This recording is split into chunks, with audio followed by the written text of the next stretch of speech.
महागणाधिपतये नमः। श्री सरस्वत्यै नमः। श्री गुरुचरणारविद्याभ्यां नमः। श्री कुलदेवताय नमः।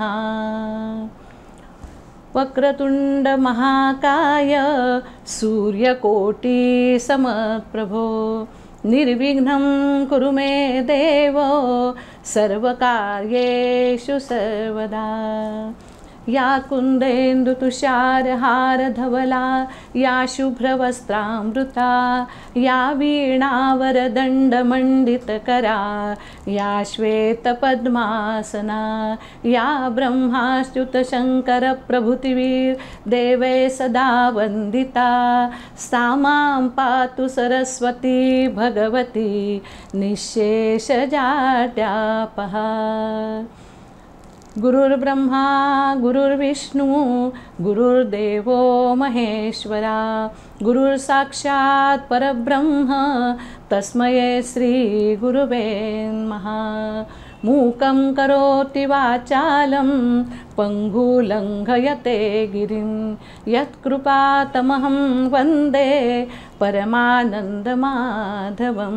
गोपालकृष्ण भगवान की जय। राजाधिराज प्रभु पांडुरंग महाराज की जय। जय जय राम कृष्ण हरि राजा राम। जय जय राम कृष्ण हरि राजा राम। जय जय राम कृष्ण हरि राजा राम। गोवर्धन धर गोपाल नरत गोवर्धन धर गोपाल नरत गोकुल संकटहारी राजा राम। गोकुल संकटहारी राजा राम। जय जय राम कृष्ण हरि राजा राम। जय जय राम कृष्ण हरि राजा राम। नवनीत सम नवनीत प्रिय नवनीत सम नवनीत प्रिय नवल विनोद विहारी राजा राम। नवल विनोद विहारी राजा राम। जय जय राम कृष्ण हरि राजा राम। जय जय राम कृष्ण हरि राजा राम। दुर्वासोनुत दुःख विमोचक दुर्वासोनुत दुःख विमोचक दुर्जन संगमहारी राजा राम। दुर्जन संगमहारी राजा राम। जय जय राम कृष्ण हरि राजा राम। जय जय राम कृष्ण हरि राजा राम। शरणागत दीना चरणी नहीं शरणागत दीना चरणी नहीं करुणा दृष्टि निहारी राजा राम। करुणा दृष्टि निहारी राजा राम। जय जय राम कृष्ण हरि राजा राम। जय जय राम कृष्ण जय जय राम कृष्ण जय जय राम कृष्ण हरि राजा राम।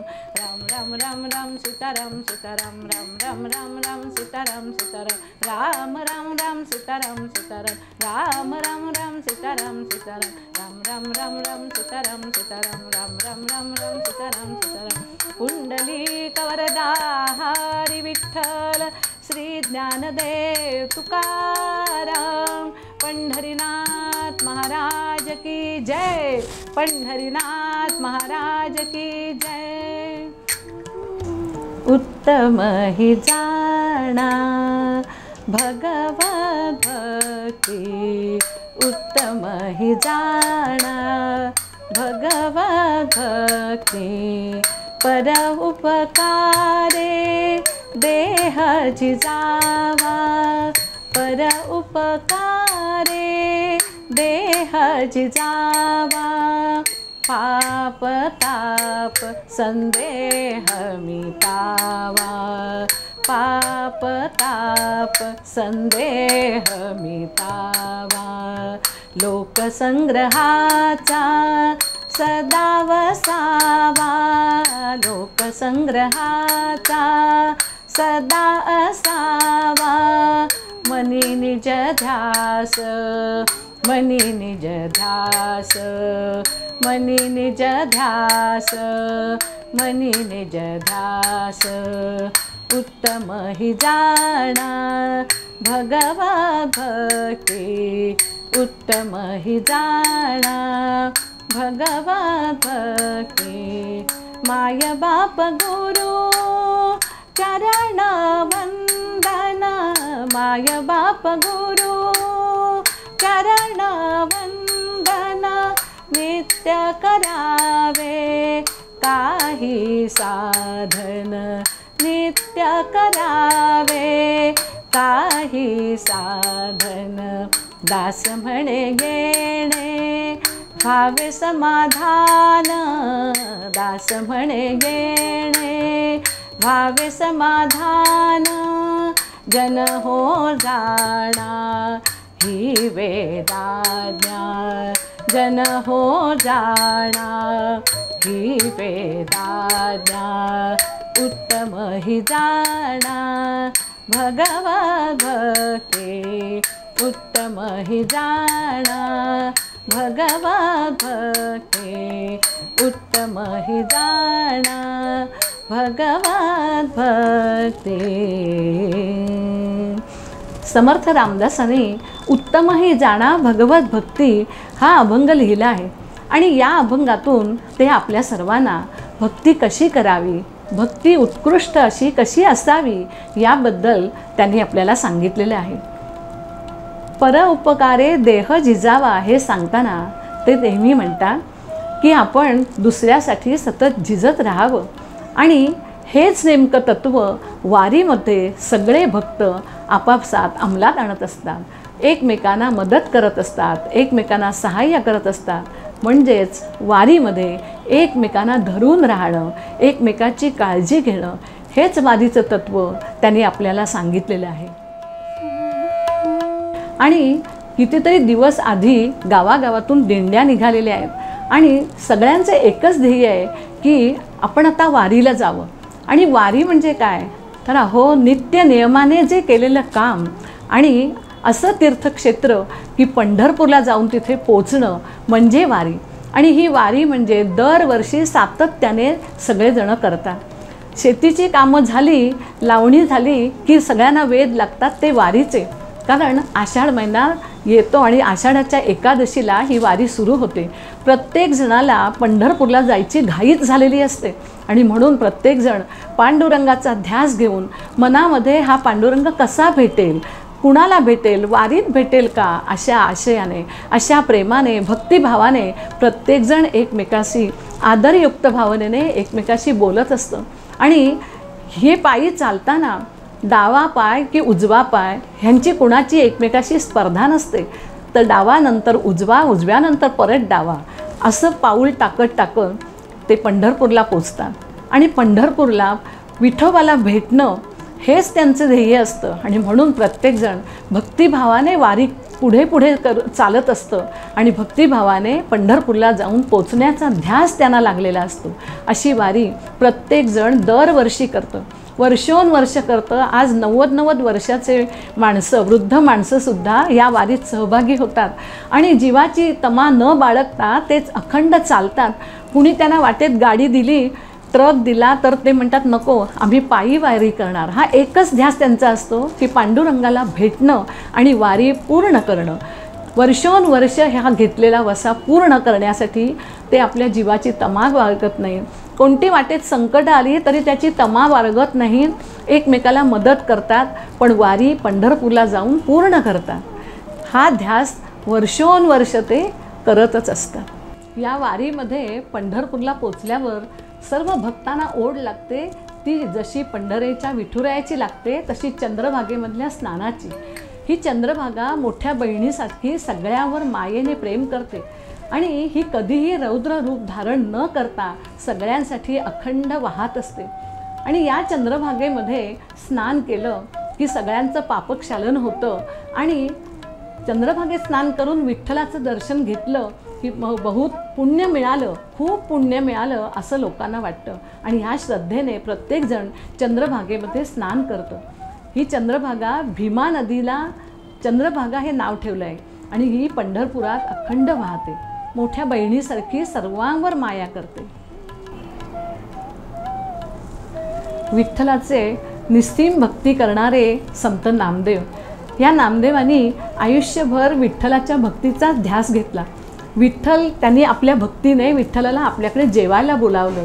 अशा ह्या नामदेवांनी आयुष्यभर विठ्ठलाची भक्ती हा एकच ध्यास घेतला आणि विठ्ठलाच्या भक्तीचा प्रसार त्यांनी पंजाबापर्यंत केला।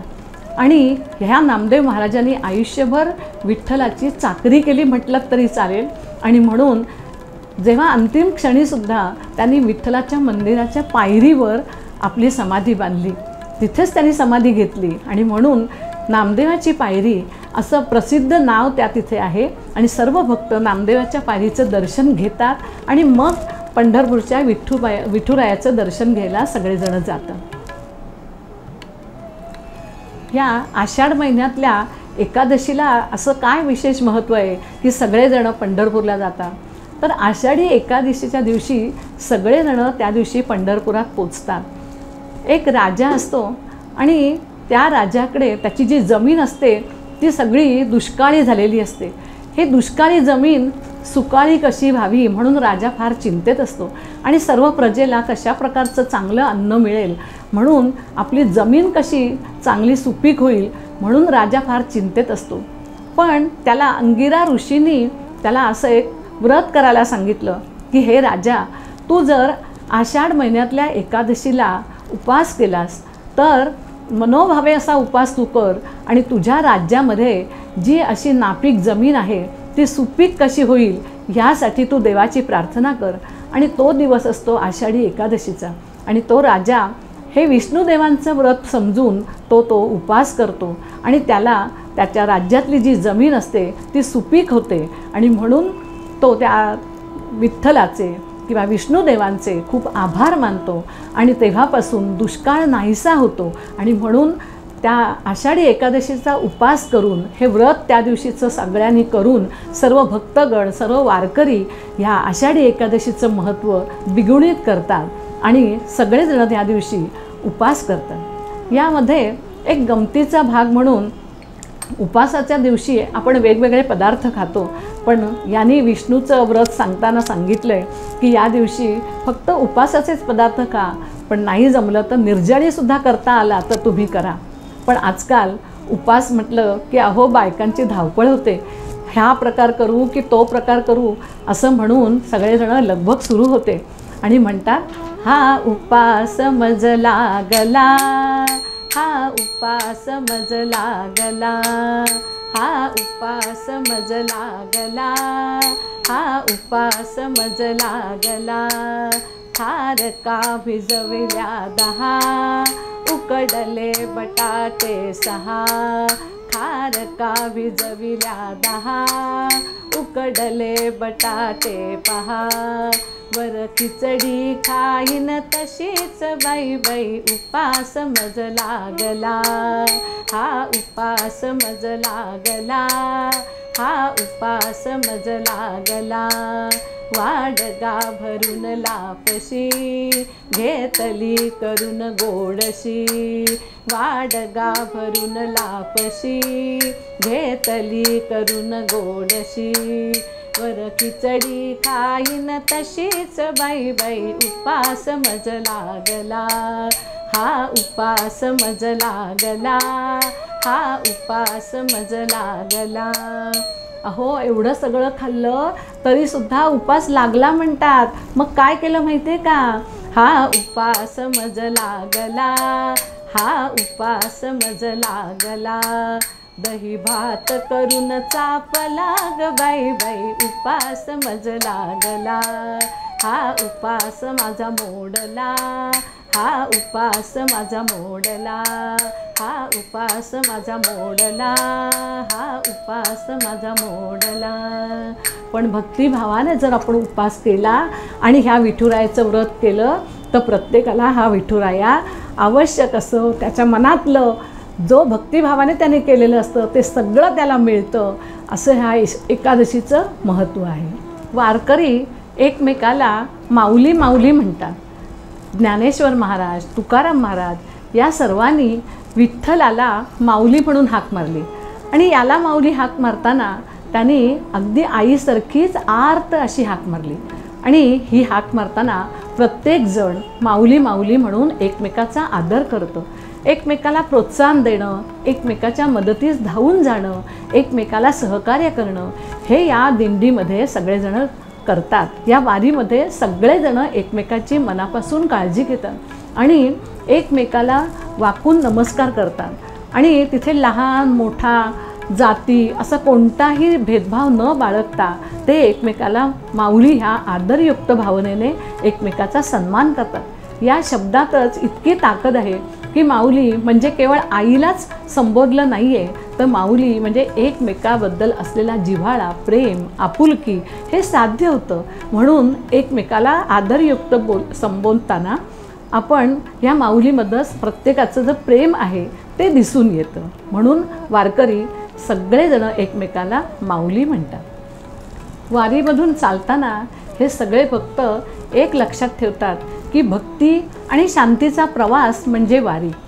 पण ही वारी करताना वारकरी लोक आपल्या गळ्यामध्ये तुळशीची माळ घालतात आणि ह्याचं एकच कारण की ही तुळस विठुरायाला आवडते आणि विठुराय म्हणजेच विष्णुदेव आणि विष्णुदेवांचं अखंड नाम घ्यावं, त्यांच्या नामाचा विसर पडू नये म्हणून ही तुळशीमाळ गळ्यात घालतात आणि अखंड पायी चालताना विठ्ठल विठ्ठल असं गोड नाम घेतात. आणि विठ्ठल हा शब्द इतका त्यांच्या मनामध्ये ठसलेला आहे की विठ्ठल म्हणजे विठ्ठल आणि विठ्ठल म्हणजे विठ्ठल हा एकच ध्यास त्यांच्या मनात असतो. आणि आज वैज्ञानिकांनी साध्य केलं आहे की विठ्ठल हा शब्द उच्चारल्यामुळं ब्लड सर्क्युलेशन हे सुद्धा चांगलं होतं आणि अनेक आजार निघून जातात. म्हणून विठ्ठलाचं अखंड नाम घ्यावं, म्हणून त्याचा विसर पडू नये, त्याच्या भक्तीचा विसर पडू नये म्हणून प्रत्येक वारकरी गळ्यामध्ये तुळशीची माळ घालतो आणि म्हणून ती माळ घालतो, बुक्का लावतो आणि पायानेच वारी चालत राहतो. आणि पायी चालताना एकच ध्यास असतो की विठ्ठल विठ्ठल आणि विठ्ठल. मनामध्ये हा भाव त्यांच्या भक्तिभाव असतो आणि ते म्हणतात माझा भाव तुझे चरणी, माझा भाव तुझे चरणी, तुझे रूप माझे नयनी, माझा भाव तुझे चरणी, माझा भाव तुझे चरणी. या वारीचं महत्त्व आपल्याला अनेक संतांनी समजावून सांगितलं आहे. या संतांनीच ही आपल्याला शिकवण दिलेली आहे की अशी वारी दरवर्षी करावी. ही वारी करताना त्याची आखणीसुद्धा योग्य पद्धतीने केली. ही वारी करताना ज्ञानेश्वर माऊली, तुकाराम महाराज ह्या सगळ्यांचा उल्लेख होतो. नुसतंच नव्हे तर ते वारीमधून चालताना ज्ञानोबा माऊली, तुकाराम तुकाराम, विठ्ठल विठ्ठल गाऊ गान, तुकाराम तुकाराम, ज्ञानोबा ज्ञानोबा माऊली, तुकाराम तुकाराम, विठ्ठल विठ्ठल गाऊ गान, तुकाराम तुकाराम, विठ्ठल विठ्ठल गाऊ गान, तुकाराम तुकाराम. आणि हे ज्ञानोबा माऊली तुकाराम म्हणत राहिले आणि पावलं चालायला लागली की त्यांचा थकवा असतो ना तो क्षणात दूर होतो.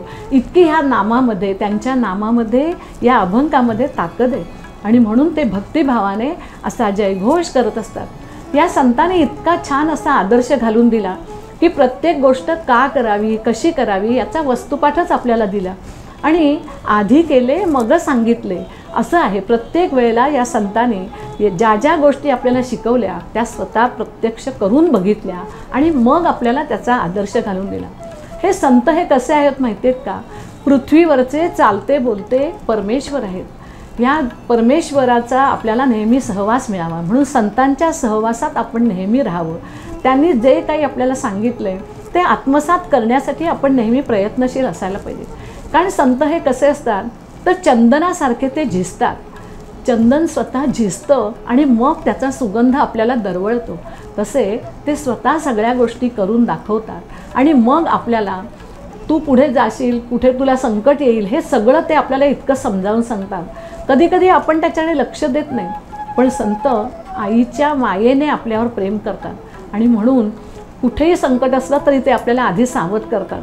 म्हणून ते नेहमी म्हणतात, सत्वर सावध भावे मनुजा, सत्वर सावध भावे मनुजा, सत्वर सावध भावे.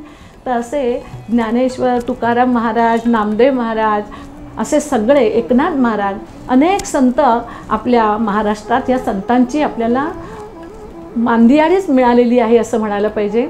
या संतांनी खूप मोठा धडा आपल्या समाजाला शिकवून दिलेला आहे आणि ह्या संतांनी स्वतःसाठी कधीही काही मागितलं नाही, पण आपल्या ह्या सगळ्या भक्तांसाठी, वारकऱ्यांसाठी जे जे काही मागितलं ते त्यांनी सगळ्यांसाठी मागितलं. ज्ञानेश्वरांनी पसायदान स्वतःसाठी नाही लिहिलं, तर ही विश्व प्रार्थना म्हणून सगळ्यांसाठी लिहिली आणि आज 700, 750, 800 वर्ष झाली तरी त्याच्यापासून आपल्याला ज्ञानच मिळतं. आपल्याला जीवनाचा मार्ग सुकर होण्यासाठी ह्या संतांनी खूप मेहनत घेतली आणि म्हणून हे संत म्हणजे काय, नाम संकीर्तन साधन पैसोपे, नाम संकीर्तन साधन पैसोपे, जळतील पापे जन्मांतरीची, जळतील पापे जन्मांतरीची, नाम संकीर्तन साधन पैसोपे, नाम संकीर्तन साधन पैसोपे, साधन पैसोपे, साधन पैसोपे. या संतांनी आपल्या समाजासाठी इतका आदर्श ठेवलेला आहे की यामध्ये स्त्रियासुद्धा अतिशय भक्तिभावाने समाजाचं प्रबोधन करतात आणि म्हणून आपल्याला जनाबाई, मुक्ताबाई अशा अनेक संत आपल्याला मिळालेले आहेत आणि त्यांनी चांगल्या वागणुकीचा, चांगल्या ग्रंथांचा आपल्याला उपयोग करता यावा म्हणून खूप लेखन करून ठेवलं आहे. दळिता कांडिता तुझं आळवीन अनंता असं म्हणते ही जनाबाई. आज आपण प्रत्येकजण म्हणतो की मला कामाला वेळ नाही, मला बोलायला वेळ नाही, पण जनाबाई सांगते की आपण सतत कार्यरत राहिलो तर ते काम करता करता आपण देवाचं नाव घेऊ शकतो. आणि म्हणून जनाबाई सुद्धा सांगते, दळिता कांडिता तुझं आळवीन अनंता, दळिता कांडिता तुझं आळवीन अनंता. अशा या सगळ्या संत, सगळे स्त्री संत, पुरुष संत सगळे एकत्र येऊन आपला समाज सुधारावा म्हणून त्यांनी खूप प्रयत्न केले. तर असे सगळे संत म्हणजे निवृत्ती ज्ञानदेव, सोपान मुक्ताबाई, एकनाथ नामदेव, तुकाराम असं वारकरी नेहमी चालत चालत जाताना म्हणतात. ते आपण सगळेजण ह्याचा जयघोष करूया. निवृत्ती ज्ञानदेव, सोपान मुक्ताबाई, एकनाथ नामदेव, तुकाराम. निवृत्ती ज्ञानदेव, सोपान मुक्ताबाई, एकनाथ नामदेव, तुकाराम. निवृत्ती ज्ञानदेव, सोपान मुक्ताबाई, एकनाथ नामदेव, तुकाराम. एकनाथ नामदेव, तुकाराम. एकनाथ नामदेव, तुकाराम. पंढरीनाथ महाराज की जय. जय जय रघुवीर समर्थ, जय जय रघुवीर समर्थ, जय जय रघुवीर समर्थ. नमस्कार, मी प्रणाली पटवर्धन आषाढी एकादशी निमित्त कीर्तन सादर करीत आहे. वक्रतुंड महाकाय सूर्यकोटी समप्रभु, निर्विघ्नं कुरु मे देव, सर्वकार्येषु सर्वदा. अलंकापुरी पुण्यभूमी पवित्र, तिथे नांदतो ज्ञानराजा सुपात्र. तया आठविता महापुण्य राशी, नमस्कार साष्टांग ज्ञानेश्वरासी. नमस्कार साष्टांग ज्ञानेश्वरासी. आपल्या भारतीय इतिहासात, या इतिहासाच्या कालखंडात 4 युगांमध्ये विभाजन केलेले आहे. ती 4 युग म्हणजे काय तर सत्ययुग, त्रेतायुग, द्वापार युग आणि कलियुग. या 4 युगामध्ये जे विभाजन केले आहे त्यामध्ये सत्ययुग म्हटलं तर सत्यायुगामध्ये सत्याचा वापर सगळीकडे होत होता आणि सगळीकडे सुबत्ता होती, खरेपणाचं राज्य होतं आणि त्यामुळं आयुष्यमान सर्वांचं खूप वाढलेलं होतं. त्रेतायुगामध्ये म्हटलं तर विष्णुदेवाने रामाचा जन्म घेतला आणि रामाने सुद्धा खरेपणा सगळीकडे आणला, सत्याचं युग आणलं रामाने सुद्धा. आणि द्वापार युगामध्ये विष्णुदेवाने कृष्णाचा जन्म घेतला आणि कृष्णाचा जन्म घेऊन प्रजेच्या हितासाठी जे जे सत्य आहे, चांगलं आहे, त्याचा वापर आपल्या सर्व लोकांसाठी कसा करता येईल, आपल्या विश्वासाठी कसा करता येईल असा केलेला आहे. आणि कलियुग म्हटलं तर कलियुगामध्ये अधर्माचं युग सुरू झालेलं आहे. आत्ताच आपण बघतो की कलियुग सुरू झालेलं आहे. प्रत्येक जण म्हणतो की कली शिरलेलं आहे आणि म्हणून कलियुग म्हणजे अधर्माचं राज्य. आणि त्यामुळं हे अधर्माचं राज्य सावरण्याकरता विष्णुदेवांनाच आपल्याला प्रार्थना करावी लागेल आणि विष्णुदेव आपल्या सगळ्यांना तारून नेण्यासाठी या पृथ्वीतलावर यावेत अशी आपण सर्वांनी त्यांना प्रार्थना करावी. आणि म्हणून विष्णूंचेच राम काय, कृष्ण काय, विठ्ठल काय, ही सगळी विष्णुदेवांचीच रूपं आहेत आणि म्हणून त्यांनाच पृथ्वीतलावर बोलवावं. आणि या आषाढीला जे विठ्ठलाचा जो उत्सव आपण सादर करतो, हा उत्सव सगळा कसा काय सादर झाला, कोणकोणते भक्त होऊन गेले, अनेक संत होऊन गेले, अनेक लोक वारी करतात, वारीतून विठ्ठलाची भक्ती करतात आणि या सगळ्या जगामध्ये सुख, शांती, वैभव नांदू दे आणि सुख येऊ दे यासाठी सगळेजण आपापल्या परीने प्रार्थना करत असतात. आणि म्हणून या विष्णुदेवांचंच आपण एक श्लोक म्हणूया. तर त्यांचा श्लोक म्हणजे तर वासुदेवाचा पुत्र श्रीकृष्ण आणि रामाचा सुद्धा जो अवतार आहे तो म्हणजे सुद्धा विष्णुदेवच आहे. आणि म्हणून ओम नमो भगवते वासुदेवाय, ओम नमो भगवते वासुदेवाय, ओम नमो भगवते वासुदेवाय अशी आपण विष्णूंना प्रार्थना करावी. आणि या आपल्या सगळ्या पृथ्वी तलावर जे काय कलीचं आता राज्य आलं, यातून अनेक संकट येत आहेत, अधर्म सगळीकडे सुरू झालेला आहे, खोटं नाटं ठासून सांगितलं जातं आणि या सगळ्यातून आपण सामान्य माणसं कशी काय करून जाणार असा प्रश्न पडतो. पण त्याच वेळेला आपल्या सर्वांच्या पाठीशी विष्णुदेव आहेत आणि म्हणून विष्णुदेवांनाच आपण प्रार्थना करावी आणि त्यांना ह्या सगळ्या पृथ्वीचा समतोल राखण्यासाठी आपण तुम्हीच आम्हाला तारून न्यावं अशी प्रार्थना करावी.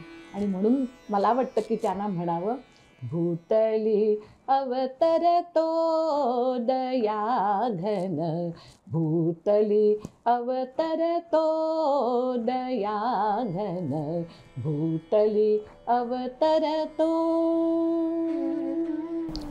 4 युगांना एकत्रितपणे जोडणारं म्हणजे जी 4 युगं सांगितली की सत्ययुग, त्रेतायुग, द्वापार युग आणि कलियुग यांना एकत्रित जोडणं म्हणजे एक पर्व होतं.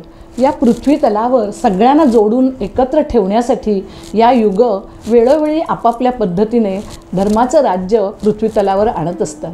आणि या सगळ्यांना तारून नेण्यासाठी जे विष्णुदेव म्हणजेच ते वेगवेगळ्या रूपात आपल्याला दिसतात. कधी रामाच्या अवतारात, कधी कृष्णाच्या अवतारात, तर कधी विठ्ठलाच्या अवतारात. आणि म्हणून आपण विष्णुदेवांनाच प्रार्थना करायला पाहिजे की ओम नमो भगवते वासुदेवाय, आणि कृष्णाला जर प्रार्थना करायची म्हटली तर कृष्णाय वासुदेवाय हरये परमात्मने प्रणतक्लेशनाशाय गोविंदाय नमो नमः गोविंदाय नमो नमः गोविंदाय नमो नमः। पुंडलिक भाऊ माझा बहीण भीमाई विठ्ठल तो बाप माझा आई रखुमाई विठ्ठल तो बाप माझा आई रखुमाई प्रकाश तो पार झाला अंतरी बाहेर नाचता नाचता मला भेटले माहेर पुंडलिक भाऊ माझा बहीण भीमाई विठ्ठल तो बाप माझा आई रखुमाई विठ्ठल तो बाप माझा आई रखुमाई आई रखुमाई आई रखुमाई। हा पुंडलिक याने आपल्या भक्ती सामर्थ्याने विठुरायाला कसं आपल्या पंढरपुरात आणलं तर हा पुंडलिक एकदा काशी यात्रेला निघाला आणि काशी यात्रेला त्यावेळी पदयात्रा करावी लागायची, कोणतीही वाहनं त्यावेळेला उपलब्ध नव्हती। हा चालत चालत चालत चालत दर मजल करत काशी यात्रेला निघाला आणि काही अंतर चालून गेल्यावर त्याला थोडासा रस्ता सापडत नव्हता। तो संभ्रमात पडला, इकडून जावं का तिकडून जावं असा त्याला प्रश्न पडला। तिथून थोडं अंतर पुढे गेल्यावर त्याला कुक्कुट स्वामींचा मठ लागला, आश्रम लागला आणि त्या आश्रमात कुक्कुट स्वामींना त्याने विचारलं की मला काशी यात्रेला जायचा, तुम्ही रस्ता सांगाल का? त्यांनी थोडा वेळ विचार केला पण ते म्हणाले मी कधीच काशी यात्रेला गेलो नाहीये, त्यामुळं मला तिकडे जायचा रस्ता माहीत नाही। आणि त्यांनी प्रामाणिकपणे हे उत्तर या पुंडलिकाला सांगितलं। पुंडलिकाला मोठं आश्चर्य वाटलं, हे एवढे मोठे स्वामी ह्या एवढ्या मोठ्या आश्रमात राहतात आणि यांना काशी यात्रेचा रस्ता माहीत नसावा असं म्हणून त्याने त्यांची खूपच चेष्टामस्करी केली, खिल्ली उडवली हो। आणि ते अगदी शांत मुद्रेने जे काय होतं ते त्यांना सांगितलं। हा तिथून थोडंसंच अंतर पुढे गेला तर या आश्रमाच्या इथे 3 बायका स्वच्छता करत असताना त्याला दिसल्या। त्या होत्या गंगा, यमुना आणि सरस्वती।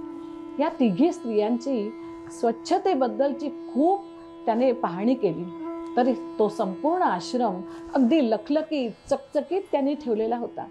त्याला खूप मोठं आश्चर्य वाटलं की या कुक्कुट स्वामींना साधा काशी यात्रेचा रस्ता माहीत नाही आणि यांचा आश्रम तर अगदी फार चकचकीत स्वच्छ ठेवलेला आहे।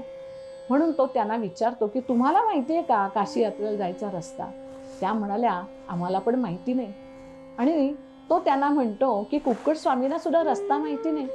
तेव्हा त्या म्हणतात की अहो काशी यात्रेला जाण्यासाठी आम्हाला मुळी गरजच पडली नाही की या कुक्कुट स्वामींनी या आश्रमामध्ये स्वतः अतिशय चांगल्या प्रकारे त्यांनी वर्तन केलेलं असल्यामुळं त्या आश्रमाच्या बाहेर 3 स्त्रिया स्वच्छताचं काम करत होत्या। त्या तिघी जणींनी तो आश्रम अतिशय स्वच्छ ठेवलेला होता। त्यांची नावं होती गंगा, यमुना आणि सरस्वती। त्या तिघींनाही पुंडलिकाने काशी यात्रेला जायचा मार्ग विचारला। त्या तिघींनी सांगितलं की आम्हाला काशी यात्रेचा मार्ग माहीत नाही। त्या आश्रमाच्या बाहेर तिघी स्त्रिया स्वच्छतेचं काम करत होत्या। त्यांची नावं होती गंगा, यमुना आणि सरस्वती। त्या तिघींना पुंडलिकाने विचारलं की तुम्हाला काशी यात्रेचा मार्ग माहीत आहे का? त्यांनी आम्हाला हा मार्ग माहिती नाही सांगितलं। तेव्हाही त्याला मोठं आश्चर्य वाटलं। एवढा मोठा आश्रम आणि कुक्कुट स्वामी तिथे आश्रमाचे ऋषी होते. त्या आश्रमाच्या बाहेर तिघी स्त्रिया स्वच्छतेचं काम करत होत्या. त्यांना पुंडलिकाने काशी यात्रेचा मार्ग विचारला. त्या तिघीने सांगितलं की आम्हाला काशी यात्रेचा मार्ग नाही. त्याला मोठं आश्चर्य वाटलं की यांना हा मार्ग माहिती नाही कसा, एवढा मोठा आश्रम आणि यांना कसं माहिती नाही. पण आजूबाजूला सगळीकडे नजर जाते ना, त्याला लक्षात आलं की या तिघींनी हा आश्रम फार स्वच्छ आणि शांत असं तिथलं वातावरण, रम्य असं वातावरण, खूप सुंदर वातावरण बघून त्याला मोठं आश्चर्य वाटलं. म्हणून त्याने तिघींना विचारलं की तुम्हाला काशी यात्रेचा रस्ता कसा माहिती नाही. त्या म्हणाल्या आम्हाला काशी यात्रेला जायची गरजच नाही, कारण या आश्रमामधलं वातावरण इतकं छान आहे, रम्य आहे, शांत आहे.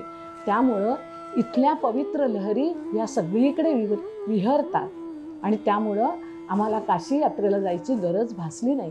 कारण कुक्कुट स्वामींनी पवित्रता या आश्रमाची खूप सुंदर पद्धतीने ठेवलेली होती. आणि हे बघून अजूनही त्यांच्या लक्षात आलं की त्यांनी कुक्कुट स्वामींनी आपल्या आई आणि वडिलांची खूप सेवा केलेली होती. आणि आई वडिलांची सेवा करतो त्याला अजून पुण्य मिळवण्यासाठी काशी यात्रेला जायची गरज भासत नाही. हा मात्र धडा पुंडलिकाने घेतला आणि तो तिथून माघारी वळला आणि आपल्या घरी आला आणि आपल्या आई वडिलांची अविरत सेवा करण्याचं त्याने संकल्प सोडला. आणि आई वडिलांची अविरत सेवा करण्याचा त्याने ध्यासच घेतला. इतका ध्यास घेतला की देवांना सुद्धा प्रश्न पडला की असा पृथ्वी तलावरचा कोण माणूस आहे की तो आई वडिलांची सेवा करून आपल्या सगळ्यांना प्रसन्न करून घेतो. आणि म्हणून कृष्ण देवानी एकदा त्याची परीक्षा घ्यायची ठरवली. आणि मग ते म्हणाले की हे व्रत तू कसं घेतलंस. तेव्हा तो म्हणाला की मला आई वडिलांच्या सेवा व्यतिरिक्त दुसरं काहीच सुचत नाही. त्याच्यावर प्रसन्न होऊन कृष्णदेव त्याला म्हणाले तुला कोणता वर हवाय ते तू मागून घे. आम्ही तुझी भक्ती पाहून खुश झालो. तुझी प्रतीक्षा आम्ही करतोय. प्रत्यक्ष देव आपली प्रतीक्षा करतात हे पाहून पुंडलिक आनंद होतो त्याला. आणि पुंडलिक म्हणतो मी काय वर मागू तुमच्याकडे, मला काही सुचत नाही.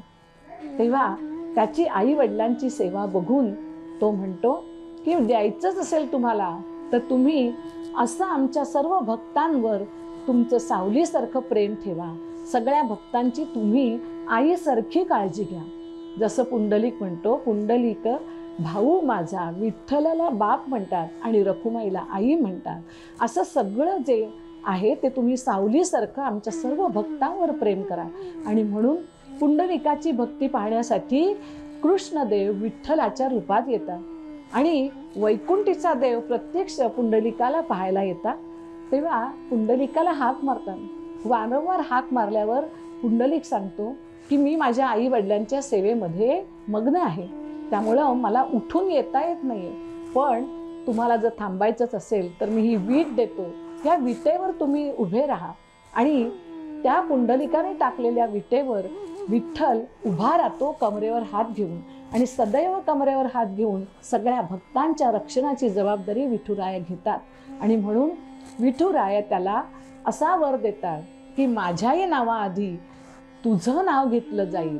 हाच आशीर्वाद त्यांनी पुंडलिकाला दिला. आणि म्हणून वैकुंठीचा देव पृथ्वीवर आला आणि पुंडलिकाचा तो दास होऊन गेला. आणि पुंडलिकाच्या भेटीसाठी विठ्ठल स्वतः विटेवर येऊन उभा राहिला.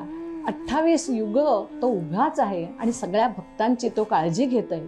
आणि म्हणून पुंडलिकाला जो आशीर्वाद दिला आहे की पुंडलिक वरदे हरी विठ्ठल, असं म्हणून विठ्ठलाच्या आधी पुंडलिकाचं नाव घेण्याचा वर पुंडलिकाला दिला. केवळ आई वडिलांची सेवा करून त्याने वैकुंठीच्या देवाला पृथ्वी तलावर आणण्यास भाग पडलं. असा हा पुंडलिक आज सगळ्यांना आपण उत्तम भक्त, उत्तम स्वामीनिष्ठ असा भक्त आपण सगळे त्याला ओळखतो. वैकुंठीचा देव आणला भूतळा, धन्य तो आगळा पुंडलिक, धन्य तो आगळा पुंडलिक वैकुंठीचा देव आणला भुतळा, वैकुंठीचा देव आणला भुतळा, धन्य तो आगळा पुंडलिक, धन्य तो आगळा पुंडलिक वैकुंठीचा देव, वैकुंठीचा देव, वैकुंठीचा देव आणला भुतळा. आणि तेव्हापासून सगळेजण भजनात कीर्तनात प्रत्येक वेळी पुंडलिक वरदे हरी विठ्ठल, श्री ज्ञानदेव तुकाराम, पंढरीनाथ महाराज की जय अशा पद्धतीने जयघोष करतात आणि विठ्ठल नामामध्ये सगळे रंगून जातात. आता सगळे मिळून आपण म्हणूया, विठ्ठल विठ्ठल जय हरी विठ्ठल, विठ्ठल विठ्ठल जय हरी विठ्ठल, विठ्ठल विठ्ठल जय हरी विठ्ठल, विठ्ठल विठ्ठल जय हरी विठ्ठल, विठ्ठल विठ्ठल जय हरी विठ्ठल, पंढरीनाथ महाराज की जय. विठूचा गजर हरिनामाचा झेंडा रोविला, वाळवंटी चंद्रभागेच्या काठी डाव मांडला. विठूचा गजर हरिनामाचा झेंडा रोविला, या विठूचा गजर हरिनामाचा झेंडा रोविला, विठूचा गजर हरिनामाचा झेंडा रोविला, वाळवंटी चंद्रभागेच्या काठी डाव मांडला. या विठूचा गजर हरिनामाचा झेंडा रोविला, झेंडा रोविला, झेंडा रोविला. पंढरीनाथ महाराज की जय, गोपाल कृष्ण भगवान की जय, जय जय रघुवीर समर्थ. ही वारी जी आहे ना, ती सुरू करण्यासाठी प्रत्येकाने आपापल्या परीने खूप प्रयत्न केले. पण त्यावेळी बेदरच्या राजाचं राज्य होतं आणि बेदरच्या राजाने दिंड्या काढायला, मूर्तीपूजा करायला खूप बंदी घातली होती. असं एक आपण कथानक आख्यान आता ऐकूया. तर 20 गावामध्ये एक केशवदास म्हणून राहत असतात आणि ते केशवदास नित्य नेमाने विठ्ठल रखुमाईची पूजा करायचे. अतिशय मनोभावे ते पूजा करायचे. ते निस्सीम भक्त होते विठ्ठलाचे. एकदा ते म्हणाले की आपण आपल्या गावात तर देऊळ विठ्ठलाचं आहेच, पण आपण दुसऱ्या गावात एकदा जाऊया. आणि पुणतांबे गावाजवळ हे 20 गाव जे असतं तिथे ते एकदा विठ्ठलाच्या मंदिरात जाण्यासाठी निघतात आणि तिथे जाऊन बघतात आणि तिथल्या वाण्याच्या दुकानात विचारतात की इथे पांडुरंगाचं मंदिर कुठे आहे हो? ते म्हणतात ही काय, ही इथे गल्ली आहे, ह्या गल्लीच्या तिथे विठ्ठलाचं मंदिर आहे, तुम्ही तिथे जा. ते जातात आणि बाहेर चपला काढून ठेवतात आणि आत जाऊन बघतात, घंटा वाजवतात आणि गाभाऱ्याकडे जायला वळतात. तर गाभाऱ्याच्या इथे आतमध्ये देवाच्या मूर्तीच नाही, पण नुकतीच पूजा होऊन गेलेल्या खुणा त्यांना दिसतात. तुळशीपत्र असतं, पाणी घातलेलं असतं, पण विठ्ठल रखुमाईची मूर्ती तिथे नसते. त्यांना खूप आश्चर्य वाटतं की मी एवढ्या माझ्या गावाहून या 20 गावेला मी इथे आलो, केवळ पांडुरंगाच्या दर्शनासाठी आलो आणि विठ्ठल रखुमाई ह्या मंदिरात त्यांच्या मूर्तीच नाही, असं कसं काय? म्हणून त्यांना फार आश्चर्य वाटतं. ते मनात म्हणतात, पांडुरंग भेटीसाठी आलो 20 गावे, पांडुरंग भेटीसाठी आलो 20 गावे, पांडुरंग भेटीसाठी आलो 20 गावे. असा कसे माझ्या गावी परत आम्ही जावे, आता कसे माझ्या गावी परत आम्ही जावे, पांडुरंग भेटीसाठी आलो 20 गावे, पांडुरंग भेटीसाठी आलो वीस गावे. गोष्ट ऐकली की आम्ही देवबंदी केला. गोष्ट ऐकली की आम्ही देवबंदी केला.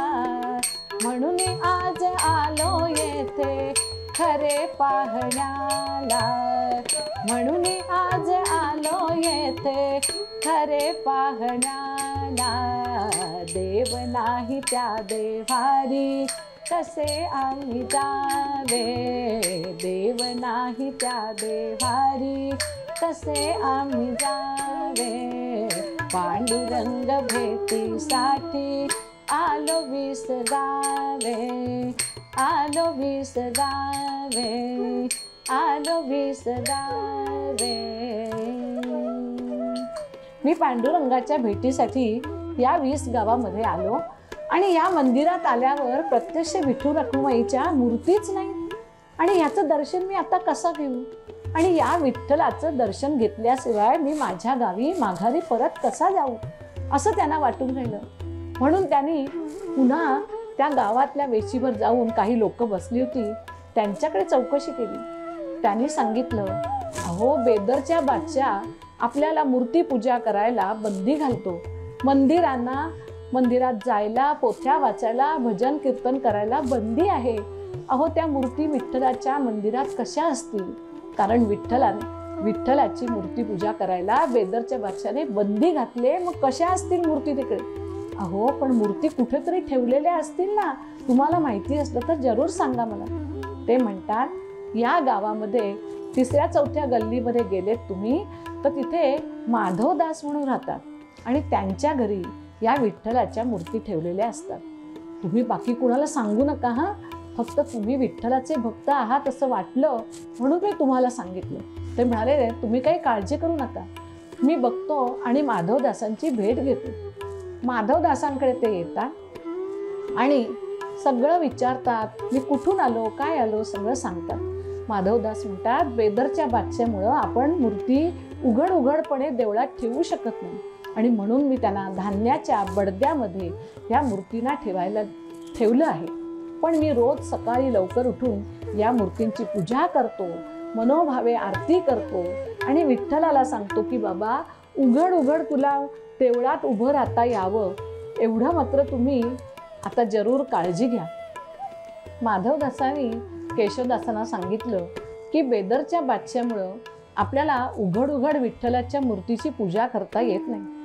हे सांगितल्यानंतर केशवदास म्हणाले की बरं, मला काय करता येईल ते मी बघतो. असं म्हणून केशवदासांनी विचार केला की आता काहीतरी ठोस उपाय करायला पाहिजे. ह्या बेदरच्या बादशाचं रोज हे काय चाललंय.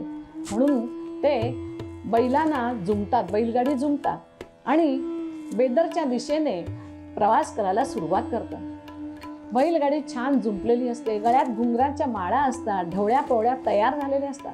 वाटेत 4-5 मित्रांना ते बरोबर घेतात आणि म्हणतात, रोज आपल्या देवाची पूजा करायला मिळत नाही, पोथी वाचायला मिळत नाही, भजन कीर्तन करता येत नाही. हे काय चाललंय. हा अन्याय आहे. आपल्याला आपलं सगळं करता आलंच पाहिजे. असं आपल्या देवाला त्याचं नामस्मरण घेणं, त्याचं भजन कीर्तन करणं हे आपल्याला करायला आलंच पाहिजे. त्या देवाची आरती करता आली पाहिजे. हे काय चाललंय बेदरच्या बादशाचं. म्हणून ते बैलगाडी जुंपतात आणि ही बैलगाडी घेऊन ते जायला निघतात. घुंगुर माळा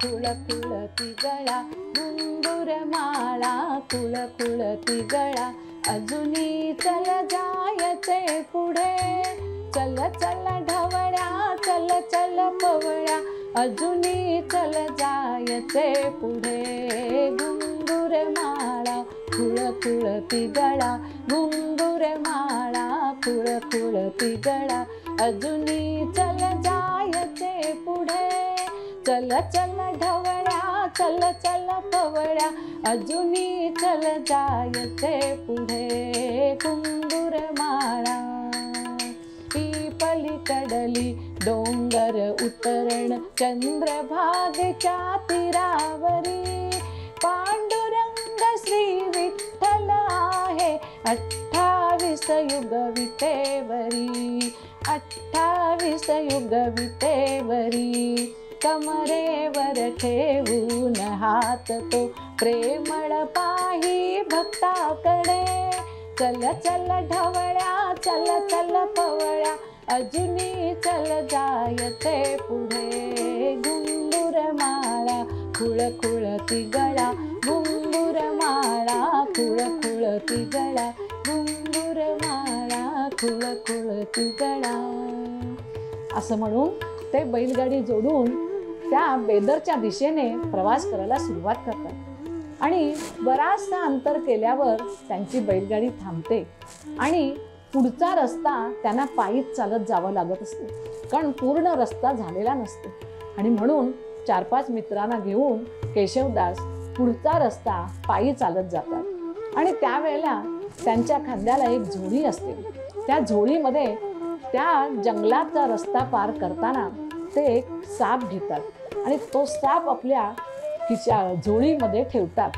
आणि झोळीमध्ये ठेवल्यावर सगळे मित्र म्हणतात, बापरे, तुमच्या या झोळीमध्ये साप आहे, आम्हाला भीती वाटते.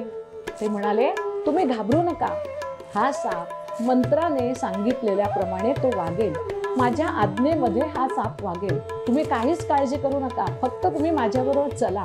असं म्हणून केशवदास आणि 4-5 मित्र जातात. तो जंगलाचा प्रवास सगळा पार करून ते पुढे बेदरच्या त्या बंगल्याच्या जवळ येतात. तिथे आल्यावर हा मंत्राने भारलेला असा जो साप असतो तो केवळ केशवदासांनी सांगितलेल्या सूचनांवर आधारित तो सगळ्या क्रिया करत असतो. त्याने सांगितलेलं तो सगळं ऐकतो.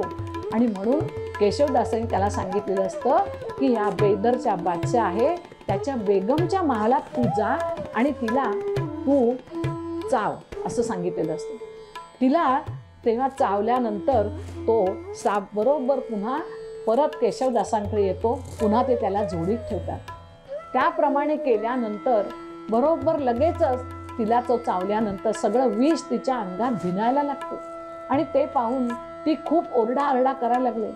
यातना होतात तिला, रडायला लागते, आरडाओरडा करते, विव्हळते. आणि ते सगळं बघून संपूर्ण त्या बंगल्यामध्ये धावपळ सुरू होते. वैद्यबुवांना बोलवलं जातं, अनेक प्रकारची औषधं दिली जातात, काढे दिले जातात, चाटण केलं जातं, हकीम येतात, वैद्य येतात, सगळेजण आपापल्या परीने उपाय करू लागतात. आणि ही धावपळ हे केशवदास आणि त्यांचे मित्र लांबून बघत असतात. ते बघताना ते म्हणतात की आमच्यामध्ये एक जे केशवदास आहेत त्यांना चांगली मंत्राची जाण आहे, त्यांना येऊ दे का, ते तुमच्या बेगमला चांगले उपाय करतील. ते म्हणतात, हो हो, आम्ही बादशाला विचारतो आणि लगेच सांगतो. बादशाह म्हणतो, हो हो, माझ्या बेगमला एवढं बरं नाही आहे, जो कोणी येईल आणि तिला बरं करेल ते माझ्यावर फार उपकार होतील, लवकर बोलवा. केशवदास त्यांच्याकडे जातात आणि त्यांनी जो मंत्रशक्तीने त्या सापाचा चावा घेतलेला असतो, विष तिच्या शरीरात भिनलेलं असतं, ते ह्यांच्या मंत्र आणि काही त्यांच्या औषधाने चाटण वगैरे देऊन त्या बेगमला अतिशय आराम पडलेला असतो. तिला झोप लागते. आणि बादशाह म्हणतो की केशवदास, तुमची किती झाली फी, विदागी किती द्यायची तुम्हाला? त्यावेळेला हे म्हणतात की आत्ता एक योग्य संधी आहे, आमच्या विठ्ठल रखुमाईची पूजा करायला हा बेदरचा बादशाह बंदी घालतो काय, आता बघूया. आणि म्हणून ते म्हणतात की आता आमच्याकडे एक संधी आहे, आम्ही जे तुमच्याकडे मागू ते तुम्ही आम्हाला द्याल का? ह्या बेदरचा बादशाह म्हणतो की ये नहीं होगा, ये नहीं होगा, तो सांप आएगा और काटेगा. बेदरचा बादशाह इतका हैवान झालेला असतो, तो आपल्या सगळ्यांना इतकं सांगत असतो की कोणाची मंदिरं नाहीत, काही नाही, इथे मशिदी झाल्या पाहिजेत. तो उद्दाम झालेला असतो, बेफाम वागत असतो. तो म्हणतो, बेदरचा वेडा सुलतान,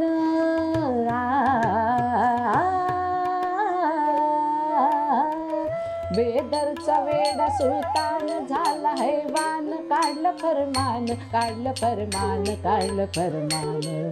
मंदिरे टाका पाडून, मंदिरे टाका पाडून, मशिदी घ्या हो बांधून, मशिदी घ्या हो बांधून, मूर्तीपूजेची पुसावी खूण रे, जी जी जी जी जी, मूर्तीपूजेची पुसावी खूण रे, जी जी जी जी जी, मूर्तीपूजेची पुसावी खूण रे, जी जी जी जी जी. तो सांगत असतो इथे मूर्तीपूजा करायची नाही, इथे मशिदी बांधून घ्या. आणि म्हणून केशवदास म्हणतात की तुम्हाला जर माझी बिदागीत द्यायची असेल तर तुम्हाला मी जे सांगतो ते तुम्ही मला द्याल का? तशी ते म्हणतात हो हो, तुम्ही मागून तर बघा, माझ्याकडे मोठं वैभव आहे, तुम्हाला जे लागेल तेवढा पैसा मी देईन. माझ्या बेगमला तुम्ही बरं केलं, त्यामुळे तुम्ही जे म्हणाल ते मी तुम्हाला द्यायला तयार आहे. ते म्हणाले बघा, नंतर तुम्ही तुमचं बोलणं फिरवायचं नाही, कबूल करा. सगळे लोक इथे बसले, त्यांच्या साक्षीने मी जे मागतो ते तुम्ही मला द्या. ते म्हणतात आमच्या सगळ्या लोकांना विठ्ठल रखुमाईची पूजा करता आली पाहिजे. आमच्या सगळ्या मंदिरामध्ये आपापल्या देवांची आम्हाला पूजा करता आली पाहिजे. शंकर, विष्णुदेव, गणपती, श्रीकृष्ण, आम्हाला सगळ्या देवांना देवी असतात त्या देवींच्या मंदिरामध्ये पूजा करता आली पाहिजे. सगळं उघड उघड आम्हाला पूजा करता आली पाहिजे. ह्याची परवानगी तुम्ही आम्हाला द्या. तो म्हणतो खरा नाखुशच असतो, नाहीच म्हणत असतो, पण बेगमला झालेल्या यातना बघून तो म्हणतो की चालेल, मी तुम्हाला परवानगी देतो. मग म्हणतो नुसतीच परवानगी नाही, तर आमच्या सगळ्या ह्या देवाच्या मूर्ती आहेत, यांना दागिने पाहिजे, त्यांना बसण्यासाठी पालखी पाहिजे, अब्दागीर पाहिजे, झेंडे पाहिजे, चांगल्या सुरातल्या पेट्या हव्यात, तबले, पखवाज, असं सगळं आम्हाला हवं, मृदंग, टाळ सगळं आम्हाला हवं. तो म्हणाला हो देणार, पण कसं, तुमच्या सरकारी खात्यातून त्याचे पैसे जमा व्हायला पाहिजेत, आम्ही काहीही देणार नाही, आम्हाला या सगळ्या वस्तू तुम्ही द्यायच्या. बादशाह म्हणतो हो देणार, कारण प्रत्येक वेळेला ते सांगतात की हे जर केलं नाहीस तर पुन्हा साप येईल आणि तुझ्या बेगमला चावेल. चालेल का? तो म्हणतो नाही नाही, असं करू नका, माझ्या बेगमचे प्राण मला अतिशय प्रिय आहेत, त्यामुळं तुम्हाला अब्दागीर, पालखी, सगळ्या चंदनाच्या ह्या मूर्ती, सगळं जे काय हवंय तुम्हाला, रेशमी अशी वस्त्र, हे सगळं तुम्हाला मिळेल, तुम्ही काहीच काळजी करू नका. तेव्हा ते सांगतात की आमच्या ह्या सगळ्या वस्तू तयार करा तुम्ही, आम्ही सगळं हे घेऊन जाऊ, पण आमच्या वेशीपर्यंत तुमचं सैन्य आम्हाला सोडायला आलं पाहिजे. कारण त्यावेळेला इतका यवनांचा त्रास आपल्या सगळ्यांना होता, त्यामुळं ह्या सगळ्यांना सुरक्षितपणे आपल्या वेशीच्या बाहेर जायला मिळावं, अशी सुद्धा केशवदास त्याला अट घालतात. आणि म्हणून ते असं म्हणतात की ह्या सगळ्या आमचं जो वारी आता निघेल, आमच्या देवाची पालखी निघेल, ती वाजत गाजत जायला पाहिजे, आणि मग ही वारी आम्ही पंढरपूरला घेऊन जाऊ. तेव्हा तू सगळं हे करायला आम्हाला तयार करून दे, तोपर्यंत आम्ही इथे थांबू. तो म्हणतो चालेल, आणि भराभर सगळीकडे तो सूचना देतो. चंदनाची पालखी, चांगल्या सुरातल्या पेट्या, तबला, पखवाज, झांज, टाळ, मृदंग, सगळी तयारी त्या बेदरच्या बादशाकडून मिळवून घेतात. आणि त्याच वेळेला पहाटेच्या वेळी माधवदासांच्या स्वप्नात विठ्ठल म्हणजेच केशव हे स्वप्नात येतात आणि म्हणतात केशवदास तुझ्या घराच्या ओटीवर येतील, त्यावेळेला धान्याच्या बडद्याची कुलपं लावलेली आहेत, ती कुलपं खळकन तुटून जातील, उघडली जातील. त्यामुळं माधवदास कोण बरं केशवदास आपल्या घरी येत आहेत म्हणून वाट बघत असतात. आणि हे सगळं तयार होऊन 8-15 दिवसाचा वेळ घेऊन सगळी वाद्य, पालखी सगळं तयार करून ते वाजत गाजत आणतात. वेशीपर्यंत बादशाचं सैन्य त्यांना सोडायला येतं आणि सुरक्षितपणे ते वेशीच्या पलीकडे येऊन आपल्या पंढरपुराकडे प्रस्थान करायला निघालेले असतात. आणि त्यावेळेला माधवदासांच्या घरी केशवदास येतात आणि म्हणतात, ते जेव्हा त्यांच्या ओटीवर येतात त्यावेळेला धान्याच्या बडद्याची कुलपं खळखळ तुटतात आणि माधवदासांना मोठं आश्चर्य वाटतं की हे कसं काय झालं, मला तर हे स्वप्न पडलं होतं. आणि म्हणून ते येऊन बघतात तर केशवदास त्यांच्याकडे आलेले असतात. ते म्हणतात, आता या विठ्ठलाच्या मूर्तींची पूजा तुम्हाला अगदी राजरोसपणे करता येईल, तुम्ही काहीच काळजी करू नका, मी उत्तम नामी असा उपाय शोधलेला आहे आणि बेदरचा बादशाह अगदी नरमलेला आहे. माझं म्हणणं होतं तसं त्याने सगळं कबूल केलं आहे आणि आता आपण सगळे पालखी घेऊन येणार आहोत. तुम्ही तुमच्या इथल्या ज्या मूर्ती आहेत त्यांना पंचामृताने आंघोळ घालून छान वस्त्र वगैरे नेसवून तयार ठेवा, आम्ही पालखी घेऊन येतो. आणि म्हणून केशवदासांनी सांगितल्याप्रमाणे थोड्याच वेळात त्या पालख्या माधवदासांच्या घरी येतात आणि पंचामृताने विठ्ठल रखुमाईची पूजा केलेली असते त्या सगळ्या मूर्ती त्या पालखीमध्ये ठेवल्या जातात, उंची वस्त्र घातली जातात, दागिने घेतले जातात, घातले जातात आणि मग ती पालखी वाजत गाजत पंढरपुराकडे प्रस्थान पावते. आणि तेव्हापासून जी बेदरच्या बादशाने बंदी घातलेली असते ती बंदी उठून आपण राजरोसपणे आपल्या देवांच्या मूर्तींची पूजा करू शकतो, आरती करू शकतो, पोथी वाचन करू शकतो, भजन करू शकतो, कीर्तन करू शकतो. उजळ माथ्याने आपल्या धर्मातले सगळे संस्कार आपण करू शकतो. आणि म्हणून बंद पडलेली वारीची प्रथा केशवदासांनी पुन्हा सुरू केली आणि सगळेजण फार मोठ्या जल्लोषात विठूचा गजर हरिनामाचा झेंडा रोविला, विठूचा गजर हरिनामाचा झेंडा रोविला, वाळवंटी चंद्रभागेच्या काठी गाव मांडला, वाळवंटी चंद्रभागेच्या काठी गाव मांडला, या विठूचा गजर हरिनामाचा झेंडा रोविला, या विठूचा गजर हरिनामाचा झेंडा रोविला, विठूचा गजर हरिनामाचा झेंडा रोविला, वाळवंटी चंद्रभागेच्या काठी गाव मांडला, वाळवंटी चंद्रभागेच्या काठी गाव मांडला, वाळवंटी चंद्रभागेच्या काठी गाव मांडला, गाव मांडला, गाव मांडला. आणि तेव्हापासून गावागावातून दिंड्या येऊन सगळे आषाढी एकादशीला पंढरपुराला पोचतात आणि ही वारीची परंपरा वर्षानुवर्षे सगळे भक्तगण आपापल्या परीने जपतात आणि सगळे आपापल्या परीने विठ्ठल आणि रखुमाई यांची मनापासून भक्ती करतात. आणि अवघे गरजे पंढरपूर, अवघे गरजे पंढरपूर, जाहला नामाचा गजर, जाहला नामाचा गजर, जाहला नामाचा गजर.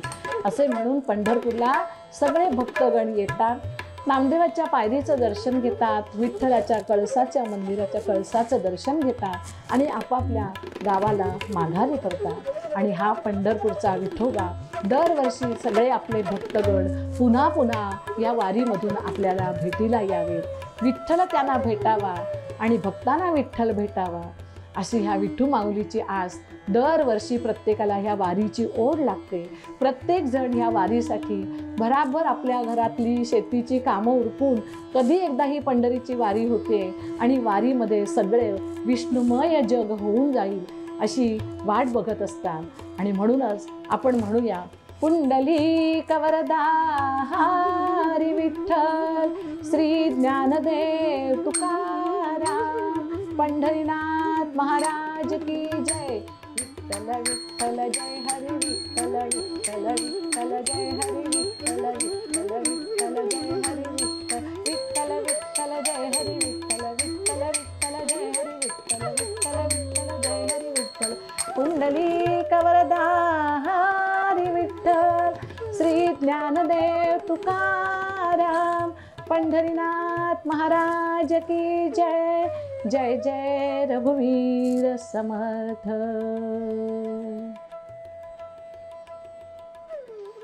शेवटचा भाग लोकनिर्धार मराठी न्यूज चॅनल यासाठी कीर्तन आता सादर केलेले आहे. आता शेवटच्या भागाकडे आपण वळूया. हेची दान देगा देवा तुझा विसरण व्हावा, विसरण व्हावा तुझा विसरण व्हावा, गुण गाईन आवडी हेची माझे सर्व सुख, माझे सर्व सुख तुझी माझे सर्व सुख. न लगे मुक्ती धन संपदा, संत संग दे सदा, संत संग दे सदा. तुका म्हणे गर्भवासी सुखे घालावे आम्हासी, घालावे आम्हासी सुखे घालावे आम्हासी. पुंडलिक वरदा हरी विठ्ठल, श्री ज्ञानदेव तुकाराम, पंढरीनाथ महाराज की जय.